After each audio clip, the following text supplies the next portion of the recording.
Hi, welcome to Cornucopia Orchards. I'm Jeremy. And I'm Casey. As the days grow shorter, autumn's arrival lends an ever greater feeling of urgency to finish the house's framing and to get the exterior sealed up before the rainy winter months. Just as the season changes, so too do we change and adapt. With the advent of shorter days, our time is squeezed, and we are learning to adjust to 3 days a week being largely off limits to any progress on the house. Casey taking on a full-time job to compensate for what we could not have predicted. Inflation and its understated impact on the lives of people who, like us, are building. Still, the last few years have taught us we are resilient and will rise to meet this challenge head on.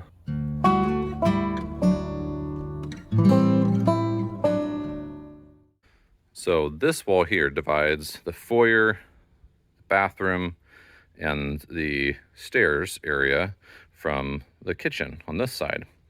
And one of the things that it does is it runs cross or perpendicular to the floor joists in the floor below and the floor above.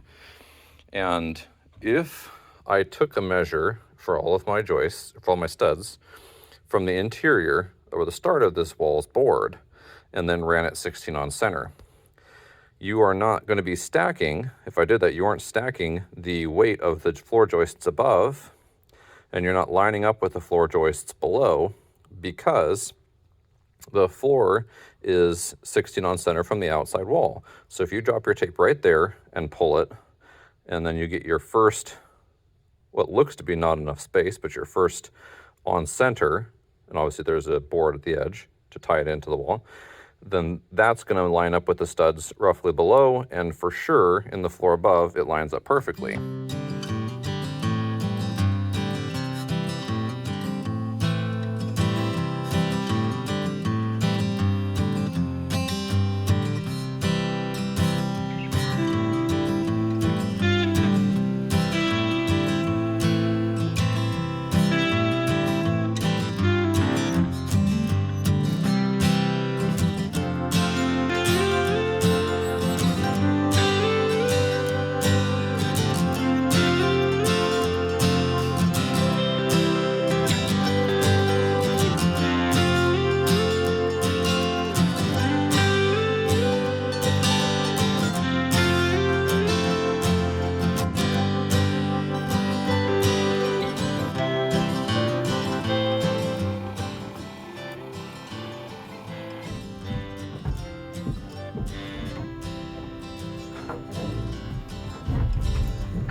Go ahead and move to the outside. Okay. So you're going to need something to hold.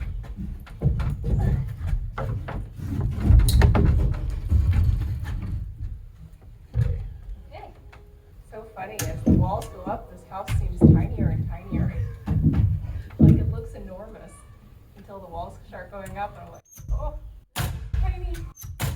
Then I have to remind myself that this is a house where everything has a place, and so you don't need giant open spaces like what we have in Jefferson, because everything has a place. Yeah, that makes a big difference.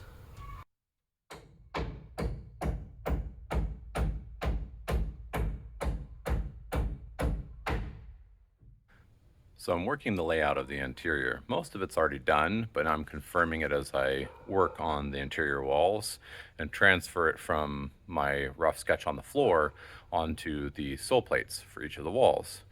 And one of the things I wanted to mention is on the layout video earlier, I had talked about how important it was to run from the outside walls for your interior walls. Let me show you one of the reasons why. So here's one example. So this 4x6 carries a beam, and the beam that it carries is not, there isn't a measurement that says, well, from your wall it's this many feet and inches in.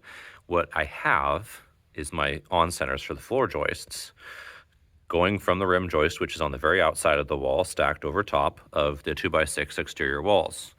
And so I know where this goes, and this goes right next to it. And it's then be the same over here. I have an interchange where there's going to be a beam going this way and a beam going that way. Small beam, big beam. And it's the exact same thing. This one is basically butted up against this stud. And this one is right next to, sandwiched against this one. And therefore, I should just be able to say, well, a 4x4 comes out about that far, and then a 4x6 are right there, and I know exactly where these are going. In our case, that actually really matters for this wall because a lot of what we have in the floor space above is actually beams. So it's important to run these studs at the same on centers in the same place as the joists below and above, because then you won't have a circumstance where a beam is interfering with a floor joist, because in this particular case, some of them are not the same depth.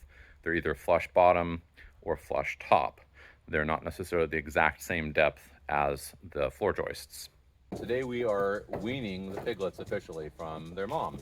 So they've been eating solid foods for a little while now, and they've been drinking water while also still getting milk from mom. So we know that they're ready. They are of a size and they're very hungry.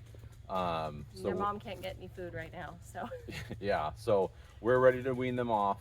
And also our pasture is now done with the septic excavator's work, and so we have it ready to re-energize, and there is some grass out there and other things for them to eat. So we're excited to let the 3 sows back out onto the pasture.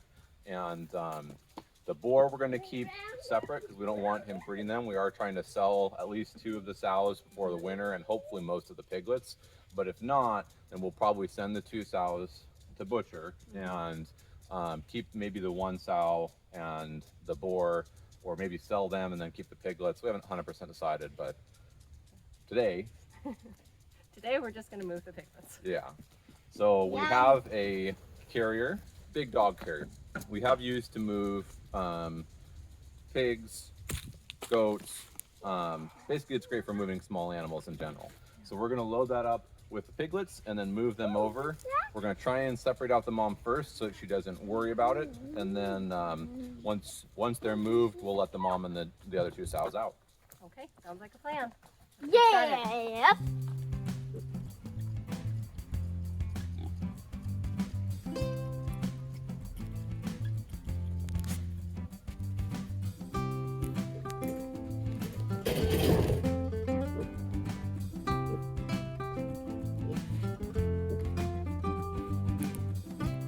So we're about halfway done getting the piggies moved, 2/3 to 4 out of 6.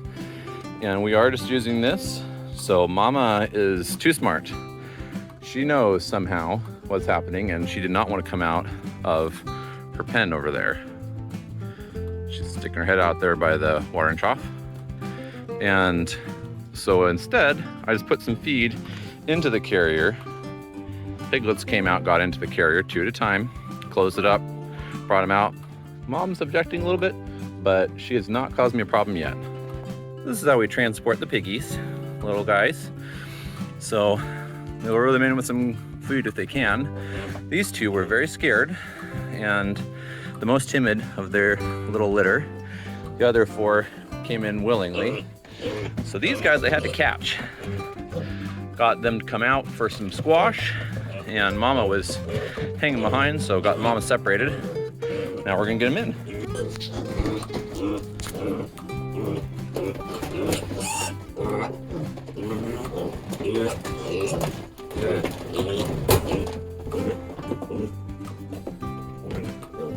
And off they go and join their friends.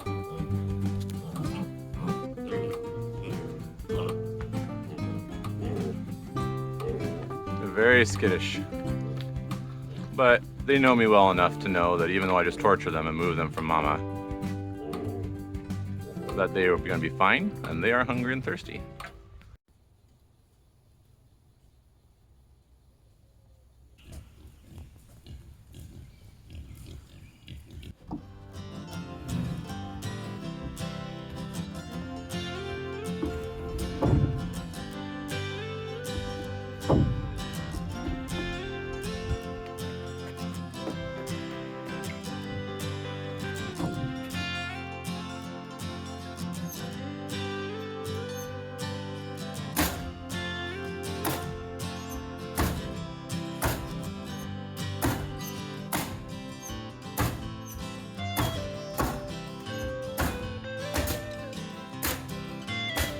So when I go to tack in these interior walls, if at all possible, I like to hit a joist beneath, and usually you can. This one follows right along a joist, it's right next to it, and so with an angle I should have hit all along that joist. I should have been hitting with my anchor nails that are tying this into the floor. The floor is running concurrent, but it's basically on top of that joist. And we are going to run the crown plate this way, tie into that wall, so that'll be a cutout. I'd rather have the wall be stiff when I'm standing it if it's a long wall like this one that this is tying into, and then I can always come back when I have exactly where the wall that's tying into it, this perpendicular wall, is going to sit. I can always come back and just, you know, cut that in with a circular saw. This wall is true. It's where it's supposed to be, but this outside wall here comes inward, and because of that, this wall at the top where it's supposed to sit, from there to like here while I'm building it, it just can't come out this far. So I had to slide it back. Not a big deal. It will fit in, but just something to think about. Make sure you keep the pieces left over from your studs that you cut into jacks handy for your cripples above your windows and your doors. So after the rest of the wall's assembled is when I like to put in any cripples above headers or below windows or above windows or anything like that, because then everything is set. I'm not guessing what the heights are and then wondering why things are having trouble coming together. I can literally just take a board, put it into position and mark it and go cut it, or get a nice accurate measure, then have something that just drops in like that and is going to come out really nice. I also let known on centers dictate unmarked on centers, like on the top of the window header. I don't bother to measure that out and mark it. I just put the tape on it once it's attached on the other side. And same thing over here.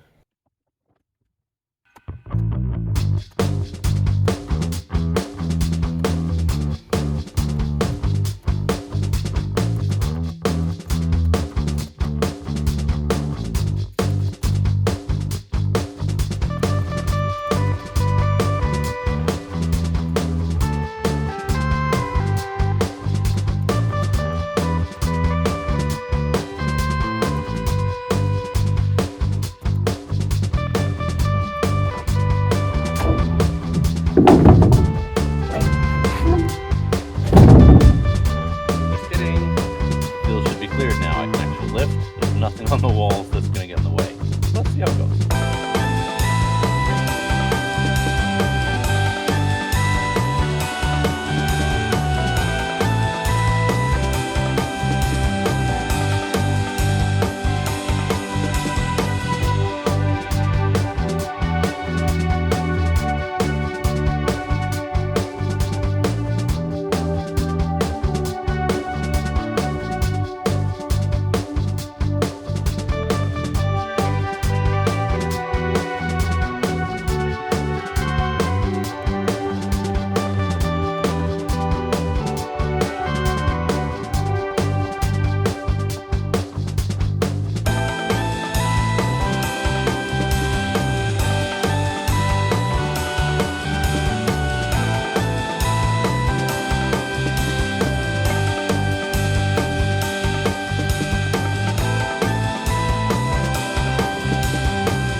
That I had, I put on this outside here, and that gives me the ability to put a level on it that's not one of the taller, better levels, and still get a pretty good result in seeing whether it's plumb or not, side to side. So I've got that one ready, and I'm gonna get that plumbed, get this outside wall attached, and then just nail stripe up and down.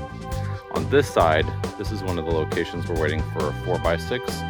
So that one's going to stay unattached for the moment. It won't be too long, and I'll put in the crown plate, and that will hold it in really nice, even before I get the 4x6. So as we work these interior walls, we're also making sure that our exterior walls are as plumb as we can get them. And right now, I'm putting a cross brace. It's running down this wall here and bracing in to the far point of it before it gets to an opening. And I plumbed it after attaching to one side, attached to the other, and now it's going to hold that wall for me in place while I attach all of the cross-secting interior walls. So here is the second load of lumber, first half or third. One thing you definitely don't want to underestimate is how much time you spend moving materials when you're building a house. So we have the half of our next lumber load, and to make some space and so that we don't have things that we need locked in, we're going to get the tractor and get the tines on and move some of our 2x12 joists for the floor.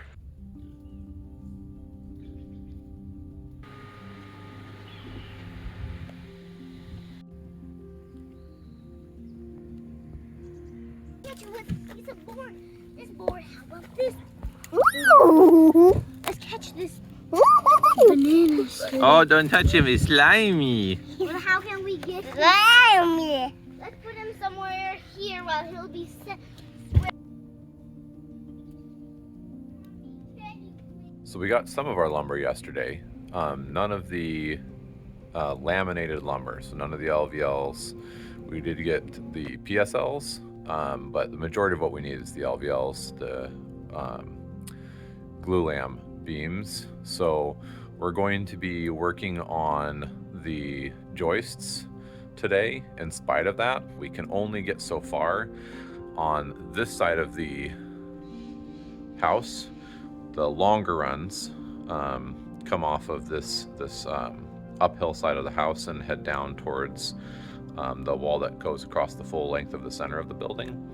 And there's a header that's going to run up here, going across the dining room entry, and that header is not here. And it's a hanger for all of those joists. So we can't do that section at all.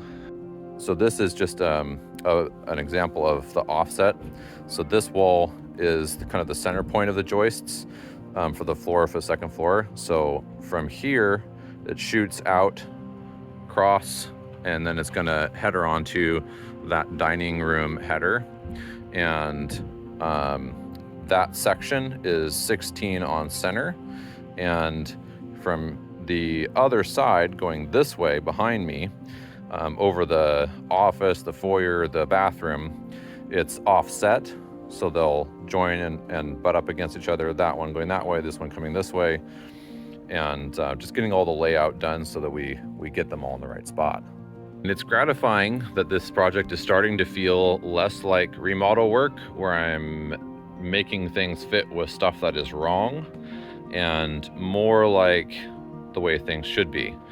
The plan says that this joist should be right next to, but not on there, on that wall at all. And on both ends, this is what I came up with. It's literally exactly where it's supposed to be. I know that's not a revelation for some, but if you spend a lot of time remodeling, it can feel pretty good to actually have things come out right. This one over here, it's the same way. So your stairs come up there and are gonna header into this piece, and then the floor joist, the floor joist above it, and they should line up exactly with that wall. And the measure that I got is exact. So having things work out is a very nice thing to have. And after having to account for the huge differences between spec and what actually happened with our concrete foundation, to get to this spot where things are coming out right feels really good. So we've got the first set of joists set in, nailed in on just the one side up here. We're gonna wait on that side, and then as we go along, we'll kind of just make sure that all the walls are fully plumbed and good to go. They are braced, so they should be fine, but we'll double check. We've got our rim joist down to the other corner, and then past where the joint is on that cross wall for one side versus the other. We're gonna go ahead and run all these boards through here. But at least now we can work in partial shade. Hey, you, get off the max out. Oh, you're fanning me. He's so generous.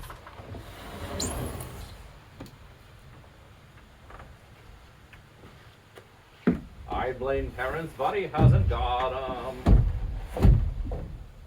All right.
built up top of the stairs header.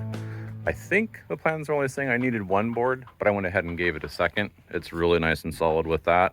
And the stairs do header directly at this top height into this. The rim joist here on the interior is going to run out over there, and this wall has a fair amount of movement yet, and it's telling me that I need to go that way to get it to plumb by just a little bit. So we're shortcutting that distance to here by about 1/4 of an inch or a touch more maybe, and then that will help straighten this wall up and take this little coat closet and lock it into place where it needs to be.